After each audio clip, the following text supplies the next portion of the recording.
Right. Polavaram project చాలా ప్రతిష్టాత్మకంగా తీసుకుంది. గత ప్రభుత్వంలో పూర్తి చేస్తా ఉన్న ప్రాజెక్ట్ ఇంకా పూర్తి కాలేదు. ఎప్పుడెప్పుడు ఆ ప్రాజెక్టు పూర్తవుతుందని ఎదురు చూస్తున్న నేపథ్యంలో నూతనంగా ఏర్పడిన ఏపీ ప్రభుత్వం 5 నెలల కాలంలో ప్రధానంగా ఫోకస్పై పోలవరంపై పెట్టింది. కేంద్రం నుంచి నిధులు తీసుకొచ్చేందుకు కూడా ప్రయత్నాలు చేస్తున్నటువంటి పరిస్థితి కనిపిస్తుంది. డయాఫ్రామ్కి సంబంధించినటువంటి మార్పులు కానీ లేకపోతే పూర్తి స్థాయిలో కూడా దానికి సంబంధించి ప్రభుత్వం ముందుకు వెళుతున్నటువంటి పరిస్థితి కనిపిస్తూ ఉంది. ఇక పోలవరం ప్రాజెక్టు ప్రస్తుత పరిస్థితిపై మా ప్రతినిధి ఆలపాటి మురళి మనకి మరింత సమాచారాన్ని అందిస్తారు. మురళి, చెప్పండి. Thank you Rajasekhar. ఈ రోజు నుంచి పోలవరం ప్రాజెక్టులో 4 రోజుల పాటు విదేశీ నిపుణుల బృందం పర్యటన జరుగుతుంది.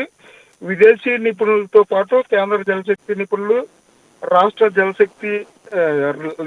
జలవనరుల శాఖ అధికారులు, అలాగే కన్సల్టెన్సీ ఆధ్వర్యంలో విదేశీ అంతర్జాతీయ నిపుణుల బృందం కూడా ప్రాజెక్టులు డిజైన్ల గురించి, అలాగే నిర్మాణ షెడ్యూల్ పనులు, అలాగే నాణ్యత పనుల గురించి కూడా చర్చించనున్నారు.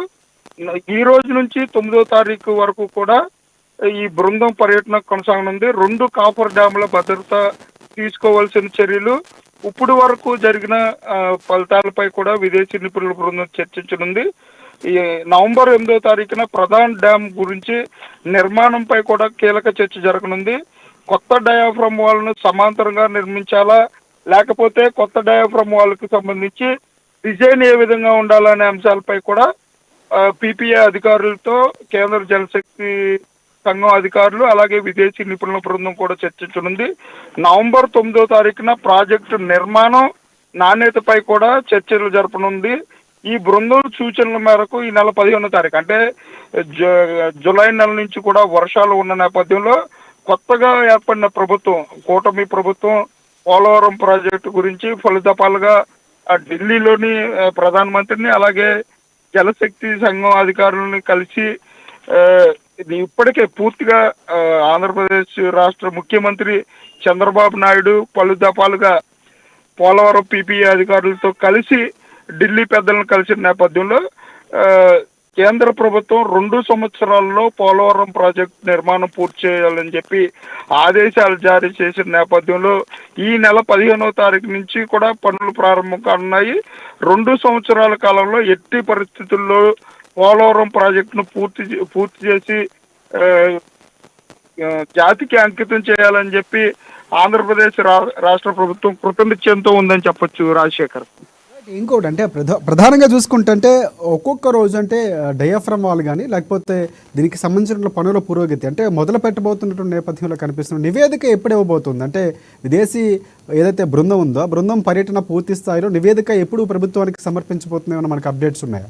అంటే 3 రోజుల పర్యటన ఉండే అవకాశం కనిపిస్తుంది. బృందం పర్యటన చేసిన నేపథ్యంలో డయాఫ్రమ్ వాల్ పూర్తిగా దెబ్బతింది. దీనికి సంబంధించి 990 కోట్ల రూపాయలు వ్యయం ఖర్చు అవుతుందంటూ కూడా విదేశీ నిపుణుల బృందం, అంతర్జాతీయ నిపుణుల బృందం అయితే ఒక నివేదిక ఇచ్చిన నేపథ్యంలో కేంద్ర ప్రభుత్వం 990 కోట్ల రూపాయలతో కొత్త డయాఫ్రమ్ వాల్ నిర్మించడానికైతే పూర్తి అనుమతులు వచ్చినాయని చెప్పుకోవచ్చు. దీనికి సంబంధించి డిజైన్ ఏ విధంగా ఉండాలి అంటే ఇప్పుడు వరదల నేపథ్యంలో పూర్తిగా వాటర్ ఫ్లో ఉన్న నేపథ్యంలో ఆ వాటర్ను మళ్లించి కొత్త డయాఫ్రమ్ వాల్ నిర్మించాలా, లేదంటే దీనికి సమాంతరంగా కొత్త డయాఫ్రమ్ వాల్ నిర్మించాలా అనే దానికి సంబంధించి విదేశీ బృందం పర్యటన తర్వాత డిజైన్ లో మార్పులు ఏమైనా మనం ఎక్స్పెక్ట్ చేయొచ్చు అంటారు? ఎందుకంటే పూర్తి స్థాయిలో చూసుకుంటే వైసీపీ కానీ టీడీపీ కానీ కొన్ని కేంద్రం హైట్కు సంబంధించినటువంటి మార్పులు చేర్పులు చేస్తున్నా కూడా టీడీపీ ప్రభుత్వం మిన్నుకుంటుందన్నటువంటి వ్యాఖ్యలు కూడా చేస్తుంది ఇటువైపు వైసీపీ కానీ. సో ఇక్కడ డిజైన్లో మార్పులు ఏమైనా వచ్చే అవకాశాలు ఉన్నాయంటారా? అంటే పూర్తిగా ఇప్పుడు ముఖ్యమంత్రి ప్రతిపక్షంలో ఉన్నప్పుడు కూడా పోలవరంను ఎత్తును తగ్గించడానికి ఎట్టి పరిస్థితుల్లోనూ మేము ఒప్పుకోము. పోలవరం ఏదైతే ఇంతకు ముందు డిజైన్ లో ఏదైతే ఎత్తుందో అదే కంటిన్యూ చేయాలని చెప్పి ప్రతిపక్షంలో ఉన్నప్పుడు కూడా చంద్రబాబు నాయుడు దీనిపై పోరాటం చేసిన పరిస్థితులు అయితే ఉన్నాయి. దీనిపైన పాత డిజైన్ ఏ విధంగా ఉందో అదే అంటే పోలవరం ఎత్తును తగ్గించకుండా పోలవరం ప్రాజెక్టు నిర్మించాలని చెప్పి ఆంధ్రప్రదేశ్ ప్రభుత్వం కృతనిశ్చయంతో ఉందని చెప్పుకోవచ్చు రాజశేఖర్.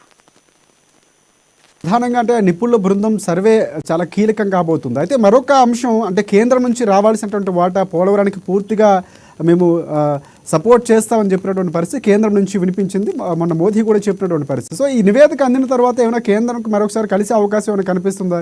ఈరోజు పవన్ కళ్యాణ్ కూడా వెళ్ళబోతున్నారు. చంద్రబాబు ఈ నివేదిక అందిన తర్వాత ఏమైనా అక్కడ కలిసే అవకాశం ఉందా కేంద్ర పెద్దల్ని?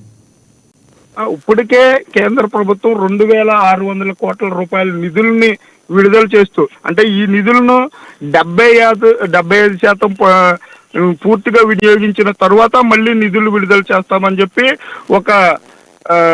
ఒక జీవో కూడా జారీ చేసిన నేపథ్యం. అంటే పోలవరం ప్రాజెక్టుకి ఏ నిధులైతే రిలీజ్ అవుతాయో మొత్తం నిధులన్నిటిని కూడా పోలవరం ప్రాజెక్టుకే ఖర్చు చేసే విధంగా రాష్ట్ర ప్రభుత్వాన్ని ఇప్పటికే కేంద్ర ప్రభుత్వం ఆదేశించింది.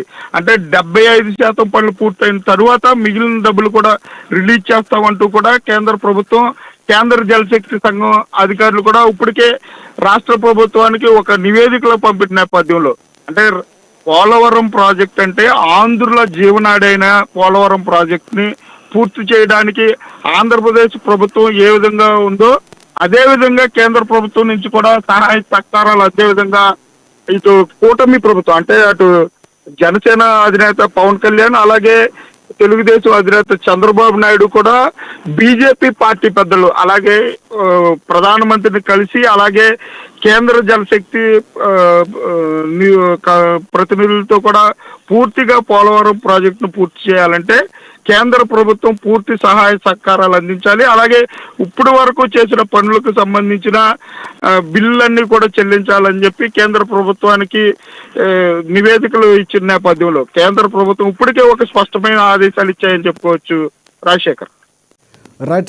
Thanks for updates Murali. మొత్తానికి పూర్తి స్థాయిలో ఏపీ క్యాబినెట్ ఒకవైపు కొనసాగుతున్నటువంటి పరిస్థితి కనిపిస్తుంది. చాలా కీలక అంశాలు ఏపీ ప్రభుత్వం ఈరోజు అందులో చర్చించబోతుంది. సో ల్యాండ్ గ్రాబింగ్ యాక్ట్కి సంబంధించి ఏవైతే అక్రమాలు జరిగాయో, అక్రమ నిర్మాణాలు గతంలో చూసుకుంటే చాలా వరకు ఆక్రమించింది అనే దానికి సంబంధించి ఒక నిర్ణయం తీసుకునే అవకాశం కనిపిస్తుంది. కొన్ని ఏవైతే ఉన్నాయో గతంలో జరిగినటువంటి స్పోర్ట్స్కి సంబంధించి కానీ, లేకపోతే గత ప్రభుత్వంలో నిర్ణయాలు తీసుకున్నటువంటి బీసీకి సంబంధించినటువంటి ప్రాధాన్యత కల్పిస్తూ నామినేటెడ్ పదవుల్లో ఆ శాతాన్ని సవరించినటువంటి జీవోలకు సంబంధించి కూడా ప్రధానంగా నిర్ణయం తీసుకునే అవకాశం ఉంది. ఇటువైపు చూసుకుంటే పోలవరంకి సంబంధించి విదేశీ బృందం అక్కడ పర్యటన చేస్తున్నటువంటి 4 రోజుల పర్యటన ఉంది. సో అది కీలకం కాబోతుంది. పోలవరం అనేది ఎప్పటి నుంచో ఆంధ్రులకు మరొకనటువంటి నాడుగా చెప్పుకోవచ్చు. సో ఆ ప్రాజెక్టుపై ప్రధానంగా దృష్టి పెట్టింది. 2 అంశాలు ఇక్కడ కొనసాగుతున్నటువంటి పరిస్థితి కనిపిస్తుంది. ఇక్కడ తెలంగాణ అంశానికి చూసుకుంటే పూర్తిగా సమగ్ర కుటుంబ సర్వే కులగన్న జరుగుతుంది. కాంగ్రెస్ పార్టీ ఏ హామీ ఇచ్చిందో